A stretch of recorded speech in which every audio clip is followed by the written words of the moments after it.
यश मनोहर आरीकर, अखिल भारतीय विद्यार्थी परिषद लातूर जिल्हा संयोजक।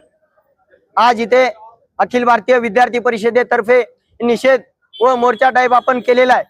पण आज आपण बघतो की जेव्हा काही आरसीसी मोठेगावकरांची जे काही चौकशी झाली, त्या चौकशी दरम्यान काल रात्री त्यांना अटक करण्यात आली। पण ह्या पुढून जे काही आम्ही करणार आहेत, म्हणजे जे काही कुठं कुठं महाराष्ट्रामध्ये जिथे जिथे आरसीसी क्लासेस असतील तिथे तिथे आम्ही जाऊन आंदोलन करू। आणि जर हे उच्चस्तरीय जर चौकशी नाही लावली तर आम्ही या महाराष्ट्रभर आंदोलन पेटवून काढण्याचं काम आम्ही अखिल भारतीय विद्यार्थी परिषदेच्या माध्यमातून करणार आहोत। काय मागण्या काय, काय कारवाई करायला पाहिजे, काय सांगा? त्यांच्यावरती योग्य ती योग्य कारवाई करून त्यांचे जे काही आपल्या महाराष्ट्रामध्ये जेवढे काही क्लासेस चालतात ते क्लासेस बंद पाडले पाहिजे।